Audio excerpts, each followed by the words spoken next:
Hello, everyone. Good afternoon or good morning, depending on where you are in the world. Thank you for joining us today for this webinar, which is called Incorporating Equity Concerns in HTA and/or Health Benefits Package Design. It's the third webinar in our special series that the Health Intervention and Technology Assessment Program, HITAP, in Thailand are co-hosting together with the Center for Health Economics at the University of York. I am Jessica Ohalik, from the Center for Health Economics, and I will be your chair today.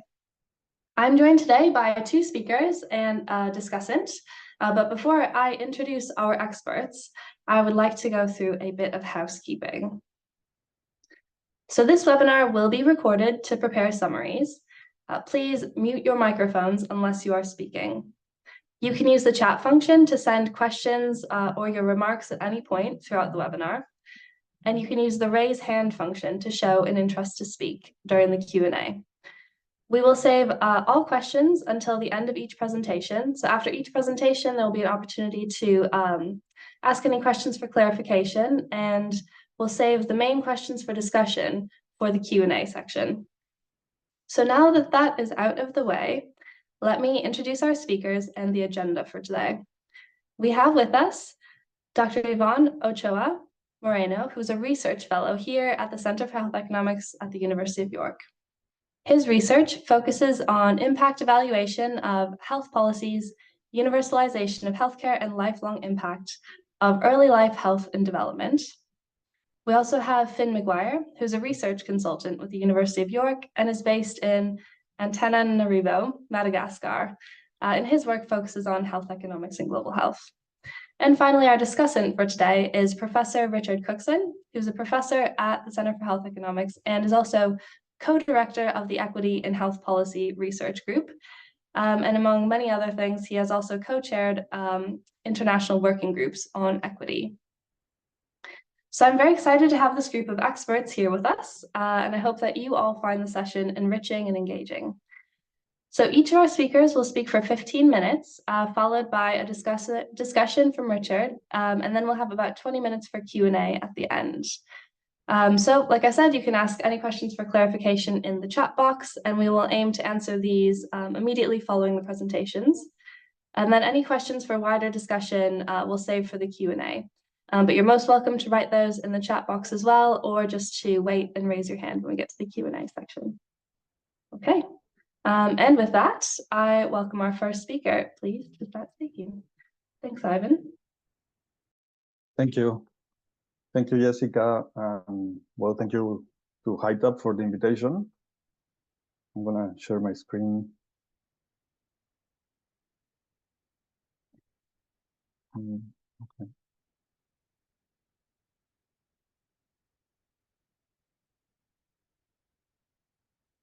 Okay, good morning or good afternoon, and thank you for two people attending as well. So this is a study joined with with people from the Center for Health Economics at the University of York and the Center for Health Economics and Policy Studies at the University of Indonesia. So the title is "Do Changes in Overall Health Expenditure Reduce Inequality in Under 5 Mortality Rates Between Provinces in Indonesia?" So this is a methodological study. The idea is to explore how to estimate the contribution of changes in the level of healthcare expenditure to reducing health inequalities. And we have two research questions related to that. So so we take inequality in two ways. So for socioeconomic related health inequalities, the question is, how does the difference in under 5 mortality rates between the wealthier and the poorer households change with health expenditure? We also look at regional or provincial health inequalities, and the idea there is to assess how does the effect of health expenditure on under 5 mortality rates vary according to different province level of under 5 mortality rates. So we would hope here that the health expenditure has a greater impact on provinces with higher mortality rates. So a bit of the policy context. So by 2013, almost half of the population of Indonesia didn't have access to adequate healthcare, which was 121 million people. And also, they had a high mortality, high maternal mortality, 359 deaths per 100,000 live births. And this remained unchanged from 1994 to 2014. They had also high prevalence in childhood stunting, 31%, and 1 million cases of tuberculosis each year. But at the same time, also a rise in non-communicable diseases, increase of 63% in diabetes cases since 2005, and also a steep rise in obesity. So all these health outcomes gave rise to this to the Universal Healthcare Program in Indonesia in 2014. And by 2020, the coverage increased to 83%. So 223 million people. So this was the largest universal health system in the world. Also, the out-of-pocket healthcare payments decreased to 47% to 30% in 2020, and life expectancy improved. But there was still some gaps in healthcare coverage by wealth and quantile and regional level. In this study, we focus on the period before the introduction of the Universal Healthcare Program. So there are many studies related to this on the marginal productivity of health systems, which is the health gains produced by unit of change in the level of spending. I just put here 3 examples. The first one is similar to this study, but they look at the average effects. They don't look at inequality. They use a similar method and also on the same data. And they find that 1% change of health spending reduces 5%. 1% changing in spending reduces 0.38% in under 5 mortality rates. There's the second one is study by a group here at the University of York. But they look at English data from 2003 to 2012, and they find that 1% increase in healthcare expenditure causes a 0.78 reduction in mortality. And the last one, they look at the distributional effect of expenditure. So this is similar to our study. Also, they look at English data. And they find that additional expenditure generates larger effects, larger benefits in high mortality areas with great heterogeneity. For our study, our data comes from the Indonesian Demographic Health Survey, the IDHS. So the mortality rate for children comes from that survey. We construct the mortality rates by using the history of women between the ages of 15-49, and we construct a 10-year panel at the provincial level with this data, and we get the household wealth index from the same database, and we also use the Indonesia database for policy and economic research. We get our treatment variable, which is the total public healthcare expenditure per capita at the provincial level per year.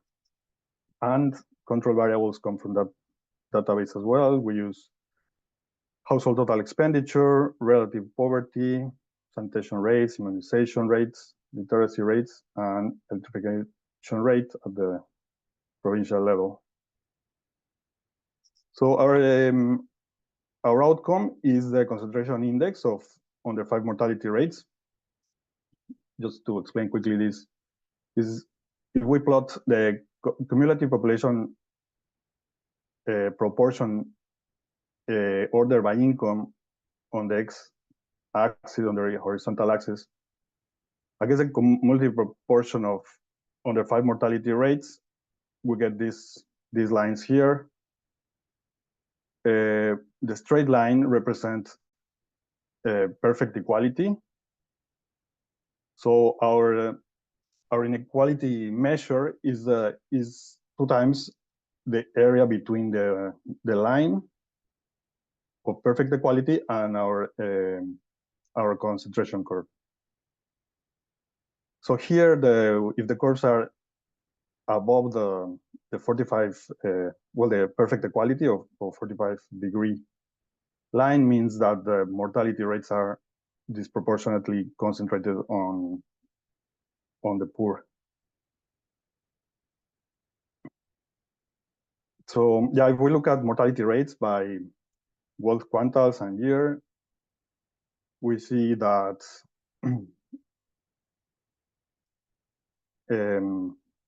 we see this slope. We look at mortality rates are higher for lower quantiles. We see persistently the first quantile of income or of wealth has higher mortality rates compared to the other ones. Even in our last year, I mean, even though there's a reduction, especially in the first quantiles, we continue to see the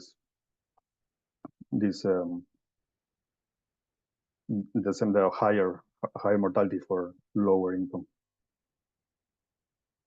And if we look at health expenditure by wealth quantiles, we see first that there's important increase between between these 3 years in the top and the following years. But also we see that persistently higher quantile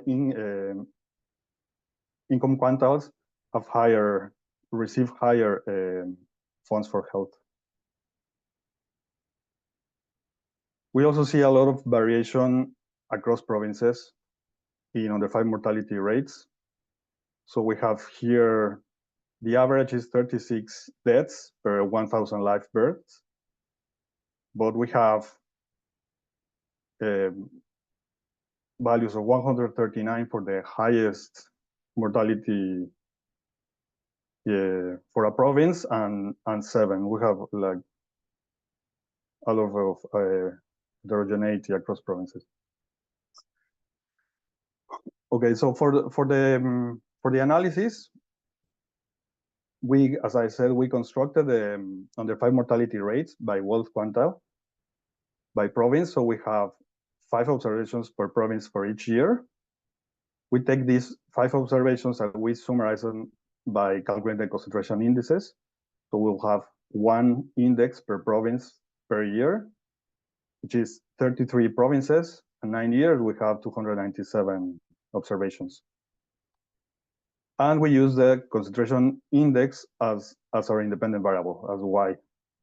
And we see that y depends on the expenditure on this year, but we see year t, but we see that also depends on expenditure of previous year, t minus 1, t minus, until t minus k. So we can transform this equation to this, as they do in this paper here. We have the concentration index that depends on the lagged outcome. So the concentration index of the previous year, and we only use the level of expenditure of the current period. And we have some covariates. We have year fixed effects. We have provincial fixed effects, and the error. And to estimate this type of model, we use a system GMM estimator by Arellano and Bond and others. It's a dynamic panel method, which deals with this serial correlation we're talking about, endogeneity and observed heterogeneity, and that uses the lag values of endogenous variables as instruments. So uses expenditure of the previous years as instruments. We also could have other omitted variables, so we use two other instruments: the aggregated on-source revenue at the provincial level and the level of all exports by province. So going to the results, we find that health expenditure have a negative impact. These coefficients here have a negative impact on the concentration index. This means that the health expenditures are increasing socioeconomic related inequalities in health. So these surprising results could be due to that that expenditures are reducing, have an effect of reducing mortality rates, but more like a greater impact in higher wealth households. And the second analysis we do is that we also want to look at heterogeneities at the provincial, between provinces. So we estimate a quantile treatment effect on a panel, the same panel of 33 provinces over 9 years, but now our outcome is mortality rates. So we have the conditional quantile function that depends again on the lagged outcome. So the mortality rate of previous year, the current level of expenditure, and the covariates. And we have these results. So here, well, the first, we used 4 different methods of calculating the quantile treatment effects. The first one here is with no controls. So if we don't use controls, we have the results we expected, which is, so we have here all the quantiles of mortality rates. These are the provinces with lower mortality and provinces with higher mortality will have a greater effect in higher mortality provinces, but we have a negative effect of reducing mortality rates. Once we add all our controls, we have the opposite result, which is an effect of reducing mortality rates for provinces with lower mortality rate and a positive effect on places with higher mortality rates, but this is not statistically significant. And we see the same for different methods.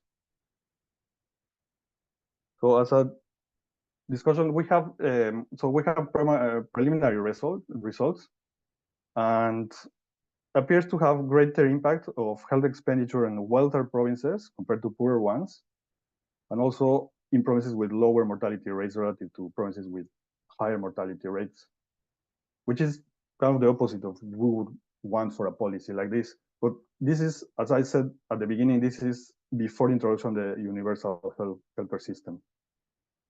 So even though data after the introduction seems that there's still remaining like healthcare gaps, coverage gaps, it will be important to assess this, to do the same analysis for post-2014 data. And we didn't do it because we didn't have the data for that, but yeah, this is something, yeah, analysis that is coming soon. And that's it. Thank you. Thank you very much. Brilliant. Thank you, Ivan, for that presentation. That was really clear. There's a lot in there. So I'm not seeing any questions yet in the webinar chat. So I think we will move directly on to Finn's presentation, and then we can come back. And everyone, if you can mull over any questions you have in terms of the methods or anything really, we'll bring those to the Q&A. All right, over to you, Finn. Great, thanks, Jessica.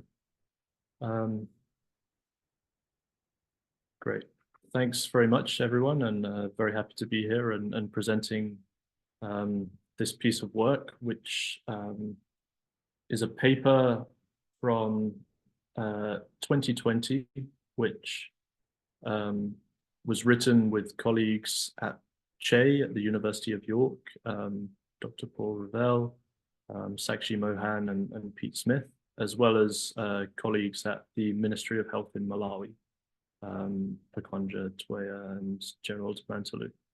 So this approach and paper basically proposes a new approach to geographic resource allocation with an application in Malawi to show how it can be put into practice. So next slide, please. So just to provide some context, many countries are introducing health benefits packages informed by the principles and methods of economic evaluation. And at the same time, countries are pursuing fiscal decentralization reforms, resulting in there being subnational budget holders within the health sector. And within that context, it's a fundamental requirement of universal healthcare coverage will be that local health administrations and authorities are given the funding necessary to fulfill their service delivery commitments that they've made. However, many lower middle income countries continue to allocate resources geographically based on historical allocations which have been made in the past and simply updating them related to aggregate budget changes, or based on political decisions without much evidence to inform the rationale as to why certain allocations are made. And so in many cases, funding is explicitly not linked to delivery requirements. And a solution to this, which is increasingly being adopted, is to develop geographic needs-based resource allocation formulae. So that's what a lot of countries have started to adopt. Next slide, please. So the underlying assumption of resource allocation formula is that area administrative authorities should be given the opportunity to deliver the standard level of health services specified in the country's chosen approach to UHC, given the expected level of healthcare need in their populations. And this has significant equity implications, most notably attempting to pursue across regional, horizontal and vertical equity. There are slightly less implications for within region equity, as often regions have quite a degree of discretion over how funds are spent once they receive their allocation.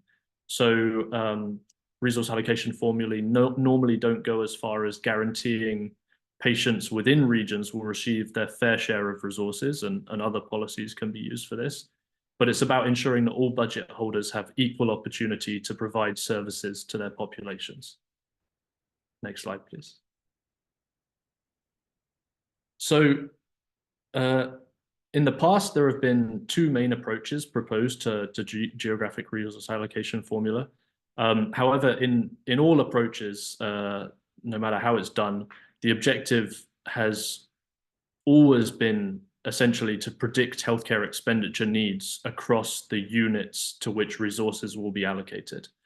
So the most accepted approach is what has been termed the utilization approach. And this is where risk-adjusted capitation payments are determined based on differences in relative health needs and costs across either small areas or across patients and individuals. And factors for risk adjusting are normally quite standard, often including age, sex, morbidity, prior healthcare utilization, or local area economic characteristics. Next slide, please. So, although that approach is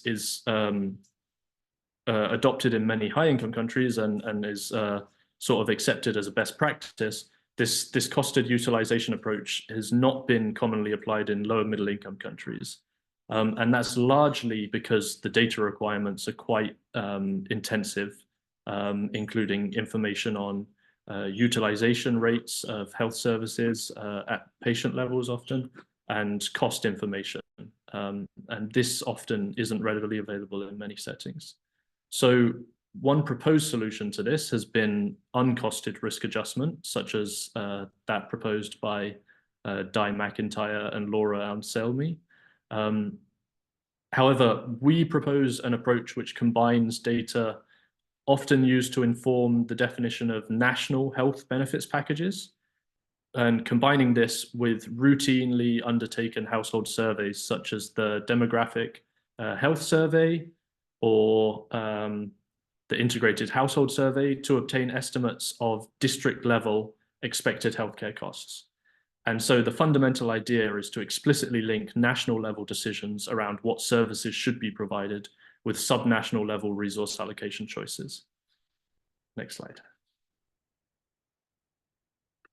So there are a number of steps to our approach, and we'll come on to some data in the next slide, but just to quickly outline the steps. We use information on the per person drug and supplies costs of providing each healthcare service which is included in a benefits package. We then use national level figures of the number of people who are expected to require each intervention. And this could be using routine health information system data on past years or national level studies. And then these national level figures are then adjusted using district level demographic information from household surveys to get estimates of the number of individuals requiring each intervention within each district. And then each district's expected annual healthcare expenditure is then the aggregate of the estimated expenditure need across all interventions within the benefits package. And then finally, it's a common issue that the cost of benefits packages often exceeds total health budgets. So the relative allocation can be adjusted down to fit the total budget envelope while continuing to ensure that each district gets its proportional fair share. So next slide, please. So just to give you a quick idea of what this looks like with the data, not a particularly pretty slide, but just to break it down, the first table shows data used in defining Malawi's health benefits package, and there's 3 interventions shown there. Cesarean section with complications, cesarean section without complication, post-abortion case management. And then for each of those interventions, you've got a target population. And there are estimates of the target population. So in Malawi, about 750,000 pregnant women in 2021, 2022. And then estimates of the population in need. And this is the proportion of the target population which would actually require that intervention per annum at the national level. Then we have information on coverage rates across interventions, so that varies across intervention. And that can reflect health system supply side constraints or demand side constraints, such as women not wanting to go to facilities for some reason. So that reflects the coverage rate across each intervention. And from those figures, we can get estimates of the annual case numbers or annual number of patients nationally which require each intervention. And then we have cost information for each intervention, which relates to drug and supply cost of delivering those interventions. Then the middle table, table 2, shows 3 districts where information on the number of pregnant women in each district is obtained from either government information systems, the DHIS2 in Malawi. So we have number of live births across the 3 districts in 2021. Or it can be calculated using survey data. So we've got census information on the number of females between 15 and 49 in each district. Then there is information from the DHS on the percent of those women who are pregnant on an annual basis. And from that, we can calculate or estimate the number of pregnant women across districts.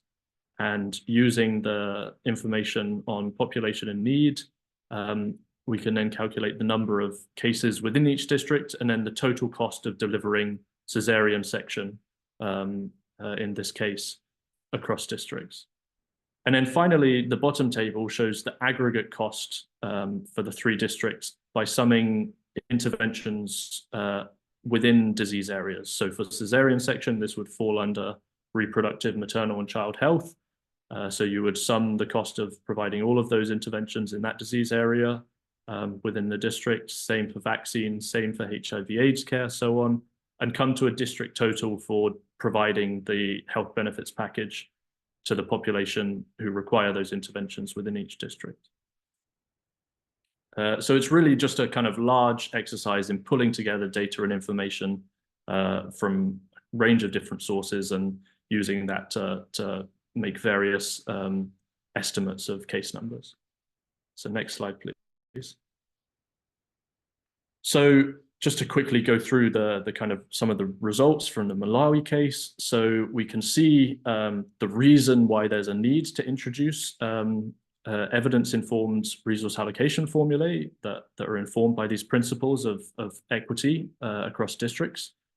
We can see that previously there was some districts in Malawi which were receiving orders of magnitude more per capita drug and other recurrent transaction budget payments.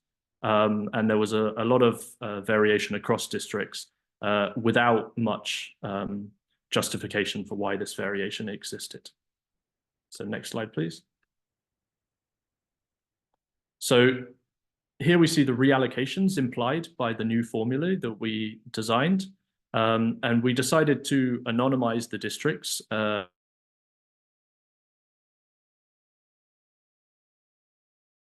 politicize the exercise so that if all decision makers agree with the principles of the formula in advance, this can help with the acceptance of any reallocations. And we can see that there are massive reallocations implied, some districts increasing their per capita or total allocation by over 80%, some up to close to 100%, and some districts are losing out by 100%. And there's 2 scenarios which are presented in this table. We've got the full implementation scenario where we assume that all patients across all interventions receive the intervention that they require. Or we have what we call a realistic coverage scenario, which removes this assumption that all patients requiring an intervention are able to be treated. So that takes into account these supply and demand side constraints. And so some interventions are more challenging to deliver. So you can have an estimate of the national average attainable coverage for each intervention and apply this to the districts to get the proportion of patients across interventions that will eventually be treated. So that kind of takes into account those implementation constraints and recognizes there's a degree of unmet need in some interventions. So next slide, please. So there are a number of assumptions and issues even with this approach, of course, as with any. So although the approach uses data that's often readily available and it can be tailored to the data availability in differing contexts, in our application in Malawi, there were a number of assumptions made. So we only looked at drug supplies and ORT budgets, and it's easier in many instances to understand how variable costs such as these budgets change with populations than, for instance, how you would allocate infrastructure budgets, which are often fixed costs, and it's a lot more difficult to find the link between population and need and infrastructure budget requirements. And then secondly, as we've seen, some of the data on population and need and coverage rates was national level. So in our modeling, this actually stayed relatively constant across districts, whereas in reality, this may vary across districts. And then there was limited or no real attempts to control for pre-existing illegitimate variation in expenditure across districts, such as variation in supply factors or prices. So there might be districts that have a higher disease burden due to past inefficiencies, and you don't want to capture this when deciding allocations and creating a formula. However, one benefit of our approach using survey data is that it should do a better job of avoiding issues of unmet need compared to models which try and predict expenditure needs and costs based on past utilization. And that's particularly an issue in lower middle income countries where levels of unmet need are higher. Next slide, please. So basically, this is a practical approach that can be used and adjusted to suit even data scarce settings to help allocation of health sector resources across regions or districts. And in the context of decentralization and changing public financial management arrangements, it's important that countries are aware of the options and challenges when developing allocation formula. There's a lot of interesting future work that can go on in this area. So for instance, there's been a growing push for more autonomy among healthcare providers, with even health facilities, for instance, becoming budget holders in a number of countries. And this presents challenges for how to determine allocations at lower levels, where data constraints are even worse. So there's a trade-off there between wanting healthcare providers to have greater autonomy and be able to use their budgets as effectively as possible using their local information, but also needing at the central level to be able to know where best to allocate resources and how to make those decisions. And one example of that is Tanzania, which has introduced a direct health facility financing policy where facilities are budget holders, but then how do regional and central decision makers make the decision as to how to allocate the resources that they need, at the same time as encouraging cost constraints and not incentivizing waste. So next slide. I think that's everything. And if you're interested, I'm looking forward to taking any questions you have, but there's also a paper which has been out in BMJ Global Health. So please feel free to read that. And thank you very much. Fantastic. Thank you so much for the presentation, Finn. Looking at the webinar chat at the moment, got quite a quiet group today, so I think they're holding everything for the big Q&A section. So we might move directly on to Richard. So Richard, you've got plenty to discuss, I think, based on these two presentations. So looking forward to what you've got to say. Fantastic, really great papers, both very important and very well done. So I'm really impressed. And there's so much there, we can't get into everything. And I'll try and be brief because I think it'd be great to get some Q&A on this. Let me paste one paper into the chat, if I may, which is relevant to Ivan's. Oh no, I've got the wrong thing. There's a guy called Cesar Vitoria from Brazil who published a thing on the inverse equity hypothesis. This was in the American Journal of Public Health. And let me just paste that in. And I think you've found something that is consistent with his hypothesis. So is that in the chat now? I'm looking rather small, aren't I? I'm trying to work out why I'm so small and hidden. Never mind. So basically, his hypothesis is that before you get universal coverage, in the sort of, as a country like Brazil emerges, towards middle income, upper middle income, high income status, initially the rich are the ones who get the the skilled birth deliveries and the nice technologies, right? They're the ones who first get access to all these lovely life-saving technologies. And only later, as you start increasing coverage levels at above 50% and so on of these things, only later do the poor start getting them. And maybe that's what you found here. Maybe you found, before universal coverage, you found this in Indonesia as well, that it's the rich who are getting the nice stuff first. So anyway, so that's just a bit of general context that, it fits in with that hypothesis. Now, so that's fascinating, and hopefully, and you could measure these things. Maybe I don't know what are the key drivers of infant mortality. Is it access to a skilled birth? I don't there are probably various things that you would need, and you could probably get, I don't know, maybe you could get data on deliveries and coverage rates of these things and see if it's consistent with that pattern. Probably these surveys do have coverage actually, so you could probably rerun your regressions on the stats, the percentage with skilled. Anyway, That's one thought I had. Thought number two is, I mean, great, you've done really good, good econometric work. You basically, your problem is distinguishing spend versus trend. Because obviously there's there's 10 years going on here. And obviously over 10 years, not only have you got changes in spending of healthcare, you've got growth, economic growth and other stuff going on. You've got trends, and maybe you've got, I don't know, technologies might be changing a little bit. I don't know. So, and you've got various techniques to distinguish trend versus spend, as it were. And I think that's what your instruments are trying to do. Your instruments are to do with economic growth in the province, aren't they? So they're sort of trying to, some of these trend factors that might influence health, you're trying to control for them. So I get that.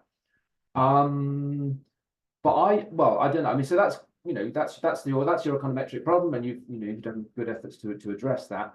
I just wonder, are there some simple checks, robustness checks you can do? Like, I was looking at your numbers of the expenditure numbers. In some years, there seem to be quite big changes in spend for particular socioeconomic groups. Maybe we can't get it up again, but with that slide of yours where you showed each year, lovely slide. I just had a look. I think in the year 2007 there was a massive increase for everyone, and then in the year 2010 there was a massive fall for the top two and a big rise for the middle. So the kind of shock, in a sense, shock, sort of. I don't know. Yeah, that's your problem. You want to find something sort of endogenous. So I don't know. Is it worth just looking at those years where there were these massive changes? Does that follow your same pattern or not? So that was a thought. And what else? And the other thought I had, I don't know if you can do this. You've done concentration indices for each province. So you've looked at the question about inequality, provincial social inequality in health. That's your question. Now, that is not quite the same as the question of national social inequality in health. Forget province, just what's the national inequality picture? So I just wonder, could you run a regression where you have your 33 provinces split by your 5 social groups, so that you've got 165 units, data points, cross-sectionally? And could you just run the regression? You'd start with a cross-section, then you could have the panel. Could you just run that regression without, forget about the province, just literally interact the effect, your effective spend on mortality, interact that by your 5 social groups, and just see if there's a similar thing there? I don't know. There's just a thought. It's just a different way of doing it. I don't know if that would be worth it. Anyway, so those are my thoughts on Ivan's thing. I'm sure we'll have other thoughts. And then I'll just quickly move on to Finn's great paper.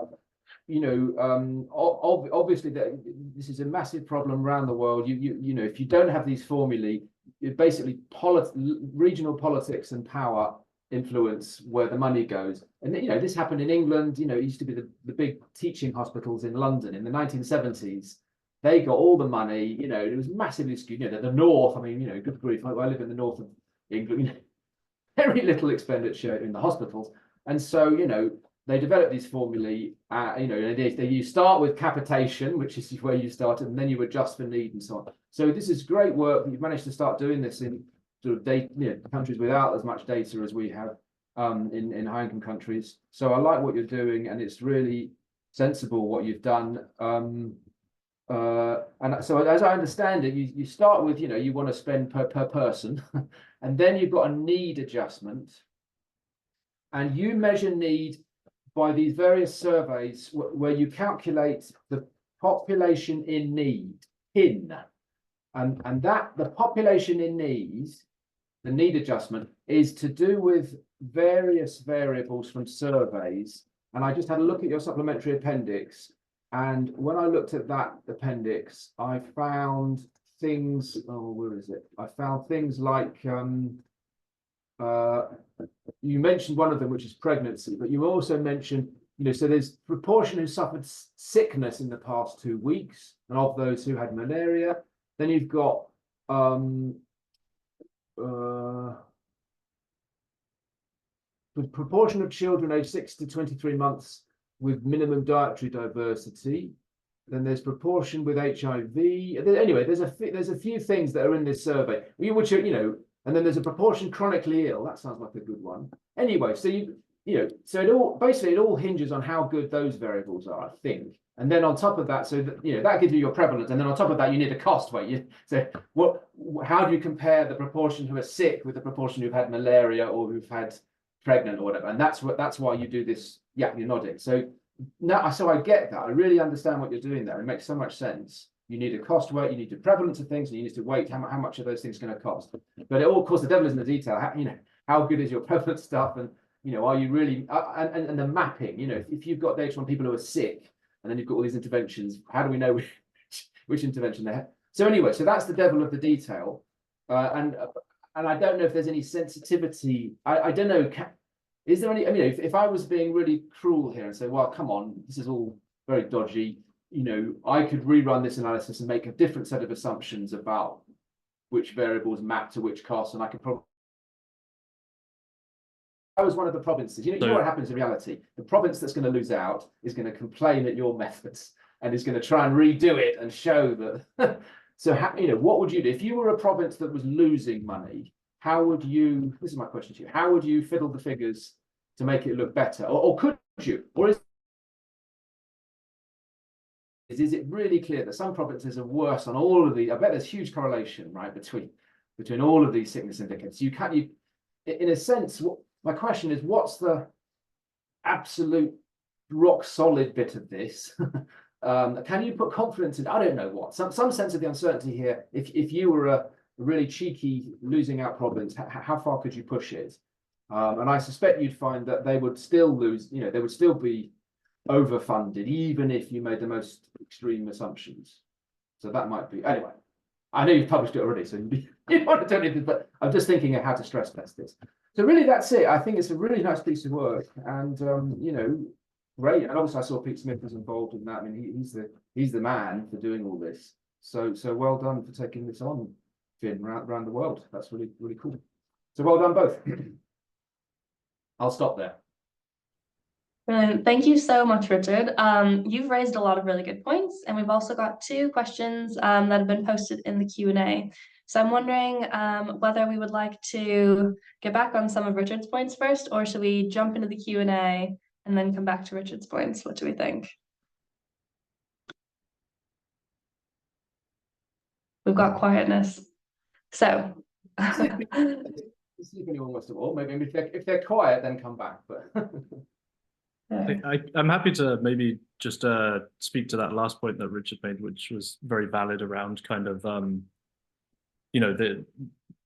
there are infinite number of ways that resources could be allocated, and what weights you put on what characteristics and what characteristics you include in the formula is obviously, it's not a science. There's a subjectivity to it because we don't have perfect information. I think you've hit the nail on the head really with the fact that the target populations and getting those estimates for the number of individuals who require interventions is a key piece of information. And in some countries that will be, you'll be a lot less confident in the estimates that you can obtain than in other countries where you'll have stronger data. And also across interventions, there's a lot of variation in terms of how confident you would be. So for instance, there are certain interventions which are really targeting very specific groups of people, and there might be information in the public government systems which captures past utilization rates, where you can just plug that in and assume that it's not going to vary so much from year to year. So you've got a pretty confident estimate there. And then there are some interventions, I'm thinking along the lines of public health, where it's a lot more nebulous, kind of the target population that these things are looking at. And so you have to kind of come up with some calculation of the number, the total number in the country, and then the number in each district who are going to be eligible or want to receive these kind of public health intervention, like nutrition messaging or something like this. So there's so much variation there within interventions, within contexts, as to how you come up with these figures. And for sure, you can, from a policy perspective and the kind of practicality of actual resource allocation, people who lose out, as you say, will often argue their case of, well, this is misjudged my context and things like that. And I think that's where you have to kind of be smart and make sure you know, it has to be a deliberative process. There has to be agreement upfront on what principles and what data will be used, and then kind of come up with the results later. And that's one of the reasons why we did this anonymization, which you know, kind of means that districts get the first look at the data and the reallocations without just looking for their own name and seeing, oh, how did we fare in this resource allocation? Are we coming out better or worse? And then the second thing you can do is often you're not going to change. You know, we had 100% improvements, increases in budgets or 100% reductions, but you're not going to implement that in a single year. So you can do a kind of pace of change formula where then you can say, well, okay, you've come out with a budget reduction this year, but the formula is going to be updated with the data, and we can address any specific complaints, data complaints you have, and see how that changes. And a year-on-year change is not going to be so much in the end. Maybe you've capped the year-on-year change at 2%, 5%. So you know, each year the policymakers aren't going to lose out massive amounts of funding based on this formula change. But it's a really strong point that the data is, the devil is in the data, and that's always going to be the case with these things. Fantastic, thanks, Finn. Ivan, did you have anything you wanted to get back on that Richard had raised? Yes, well, yeah, in my case, I think there were like really good suggestions. So yeah, I'd like to thank him for taking the time to discuss all this. And I think, yeah, the paper is a good way to look at these results, to discuss them. So yeah, I agree with everything he said, to look at maybe some kind of mediation analysis to look at what are the drivers of mortality, and look at other things like trends against levels and the apparent shock in 2017. So yeah, there are like a lot of ways to look at like robustness checks, I'll say, for our results and the last suggestion. So yeah, thank you for your suggestions. Really useful. Thanks, Ivan. There was actually a question directed towards you as well in the Q&A from Jeremy de Guzman, who said, regarding the inverse health equity hypothesis, were these preceded by active policy interventions once UHC was achieved?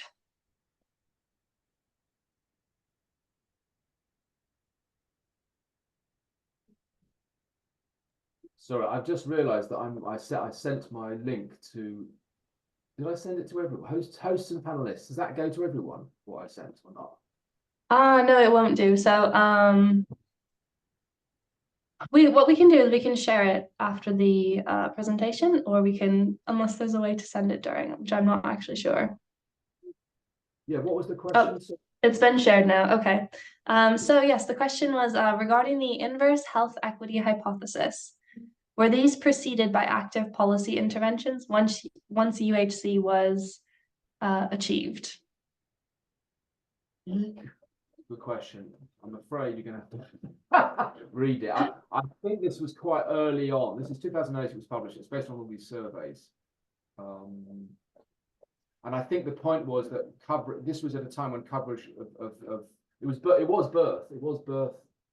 deliveries, institutional delivery. So it was about low skill versus high skill delivery. And I think coverage was pretty low, below 50% for most of these countries. This is a whole bunch of, countries. So I think that's the point. It was, and I think, at this, I think it was, I think it'll be similar in Indonesia, the same stage of development. In fact, goodness me, you could even check if Indonesia was one of those 286 countries. It might well have been. So there might be some actual data on that. Sorry, forgive me, I've forgotten that paper, the details of it. Yeah, no problem. Ivan, did you have anything that you wanted to add to that? Yeah, for the case of Indonesia, I don't have exactly. I couldn't say what policies were implemented, but there has been like a series of policies in Indonesia for the past 2 decades probably, or even more. I think the last big change was in 2014, the introduction of the universal healthcare coverage. But before that, there were other policies. So yeah, I guess if that's the question, yeah, I think there were a few other smaller programs or things like that, yeah, in the past. But basically, I mean, you're looking at public spend, right? You're not counting private. So, yeah. But I mean, yeah. Presumably, this Or, is sorry, yeah. Yeah, is that right? Yeah, I meant like different expansions in healthcare in expenditure. Yeah. I see different. Yeah, I know what. So most people are not getting. Am I right? Most people are not getting skilled births. Yeah, I think that's. I think that's okay. I'm not completely sure. Going on as well, and I don't know. Right. So some of that context. Yeah, we'll Yeah, have to look at that. Yeah. Okay, there was also a question directed to Finn, asking whether you would be able to reflect on Yvonne's findings. Namely, is it possible that reallocation may not translate into increased equity in health outcomes? Yeah, thanks, Jessica, and for the question. Yeah, so the two papers are dealing with complementary types of equity, I suppose. So Ivan's was at the individual level, so kind of looking at equity across socioeconomic status of children and health outcomes across individuals of different economic status. So whereas the resource allocation is quite explicitly focused on regional or geographic area equity.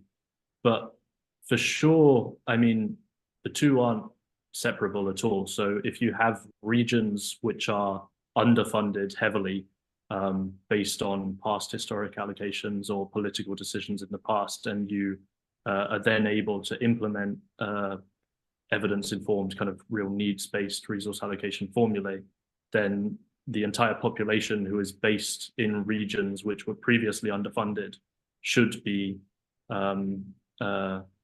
firstly those who have been suffering and having poorer health outcomes than the average. So the realignment and reallocation of resources would, you'd hope, to some extent reduce that individual level inequity in health outcomes as well. But there would, there should also be methods where you could capture within area or within region inequity and try and incorporate that into the resource allocation formula somehow. So, if there's one region that has a great amount of health outcome variation within malaria outcomes or HIV/AIDS outcomes, you might then say, well, we want to allocate more resources to these disease programs because there's some reason or something determining the fact that there's this huge variation in certain health outcomes, and so maybe extra funding is one way to address that. But I think it would also be important to try and further understand the reasons for those variations at the same time as well. And let me say one other thing on that, which is to do with what is the funding used to do. So if it's building a shiny hospital doing lots of end of life stuff, right, and it's not going into your basic primary care, then of course it's going to tend to benefit richer folk. So it's about what kinds of utilization, what's being done with the resource, as well as how much resource. But that's hard. I guess that's again, it's a data thing, isn't it? How much data do you have on that? Well, I think that's one of the rationale for this movement towards lower level budget holders, is trying to, these guys trying to give them all of the resources that they need such that accountability can be held at the level of care. So, it's if you have facilities which are reliant on the distribution of funds from a regional health authority, and those funds aren't forthcoming, then it's very hard to kind of know where the issue is lying. Is it with the provider? Is it with the regional decision maker who's not dispersing funds? So that's one of the rationale to kind of lower the level of budget holders, even to the level of the provider of the care, such that they can make hopefully good decisions with their contextual knowledge, but also it means that accountability is easily held at that level in terms of what you're actually spending on. Oh, I've got plenty I would like to add to, but as the chair, I'm not going to do that because it's not my role. So I'm just going to carry on with the question. So someone else asks whether with the resource allocation formula approach, would it require disinvestment in historical budget allocations, and how can this be depoliticized? So if you have an answer for this, I'll be very impressed. I think if I had an answer for this, I'd be one of the most popular people in global health. But yeah, anyone who's worked in policy making and decision making knows that trying to advocate for disinvestment, whether that's at an aggregate level or in a reallocation, is one of the hardest possible things you can do. And you're never going to be popular the second that you start to make these suggestions.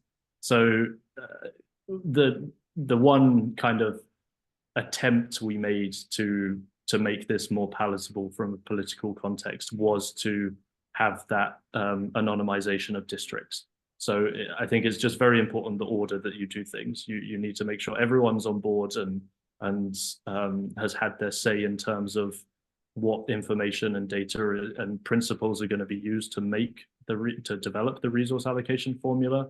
And then once the reallocation suggestions have come out from whatever formula has eventually been settled on, that there can also be discussion. It should never be the case that you develop a formula and you follow to the letter what that formula suggests in terms of resource allocation. I don't think that's economically sensible or politically sensible. So there will always have to be further deliberation after that kind of benchmarking that the formula gives.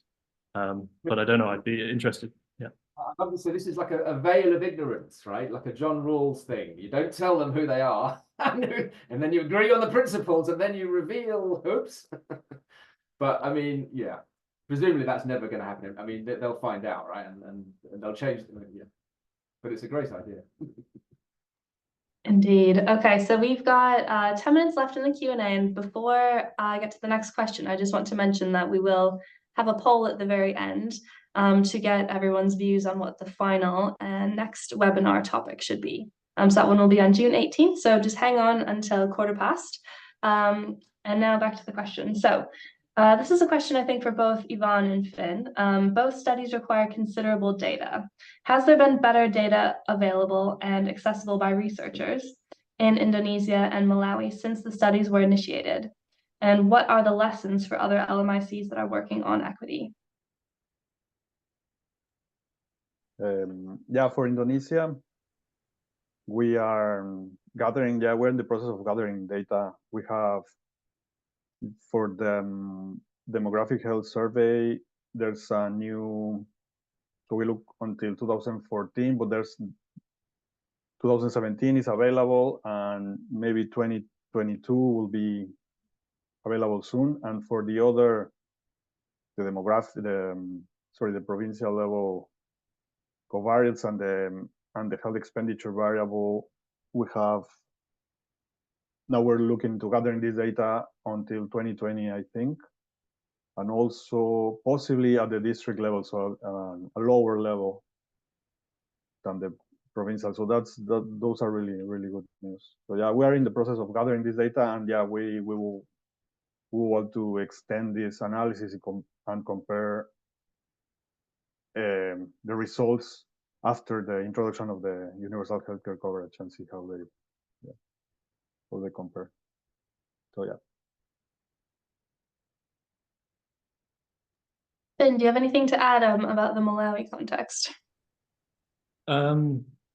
Yeah, so I suppose, so kind of geographic resource allocation and health benefits package definition and revision becoming more and more exercises which are being integrated into ministries of health and health sectors in both high and low and middle income countries.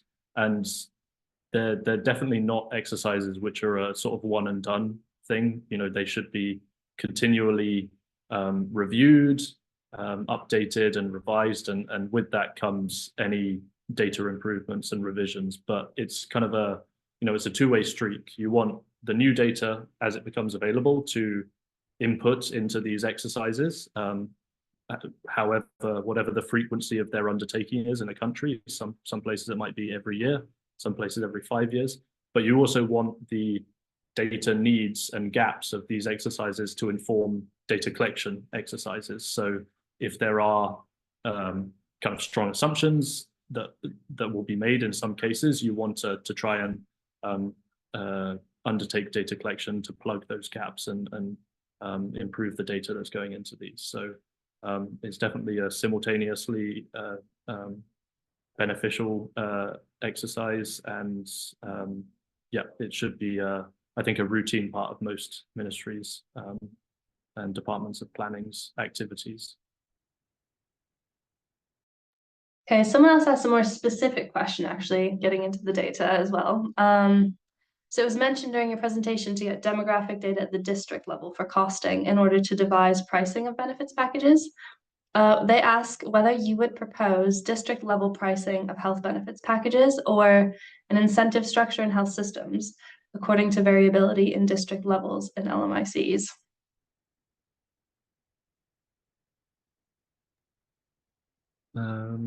Okay, demographic data district level. So in most, it would be really interesting to hear how pricing and kind of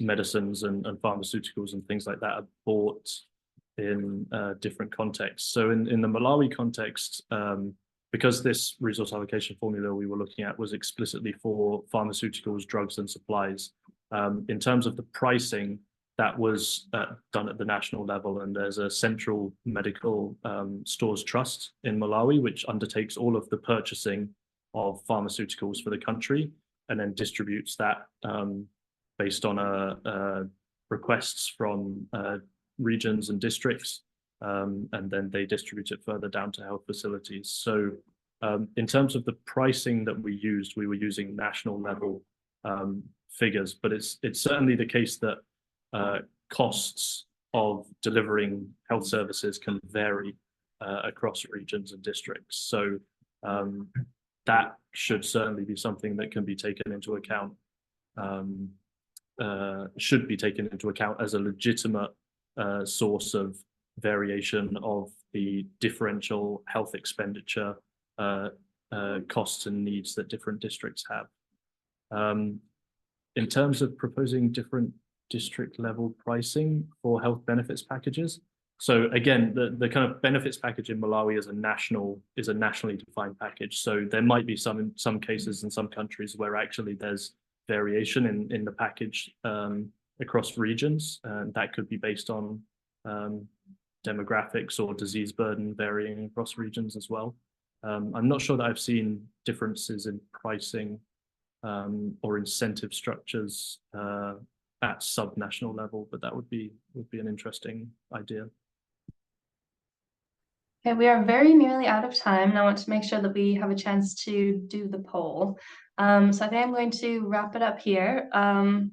Just say a humongous thank you to Finn and Yvonne for your presentations, and to Richard for that excellent discussion. So just to summarize, and I think we might in the end have time for one final question, which would be about the priority policy recommendation. It's hard to leave that one aside, I think. So yeah, Yvonne, thanks for your presentation on the evaluation of whether the changes in overall health expenditure reduce inequality in under 5 mortality rates. I think equity is a really important policy objective, and so it's really important to do these kind of studies alongside reforms that are moving us in the direction of UHC. Similarly, Finn, you propose an approach to link health benefits packages to resource allocation formula, which take account crucially of the data that's available and the budget for healthcare. And I think that is a really big step forward in this kind of work. And so we had a lot of questions getting specifically at the nitty-gritty of the data. And I think if we were all in a room together and we had some sandwiches and some tea, we could probably chat for another hour about this. So I'm going to ask our HITAP please to post the poll for the next webinar. And if it is possible to continue talking during that, then I would just ask Finn and Yvonne and Richard as well to tell us what you think the priority policy recommendation for low and middle income countries based on each of these studies should be.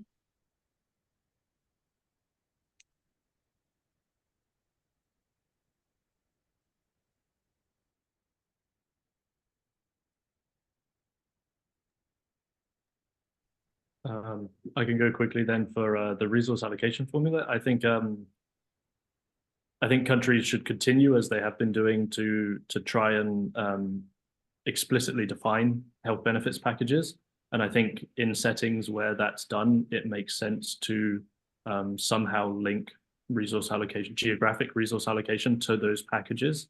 As has been mentioned a couple of times, data considerations are always going to play a role, and there's no real one best practice for ways to either define health benefits packages or to define geographic resource allocation. So really countries can start these exercises as and when they want from a political perspective, and the best way forward is really always known by local policymakers and decision makers in the context. So they should be central to these exercises.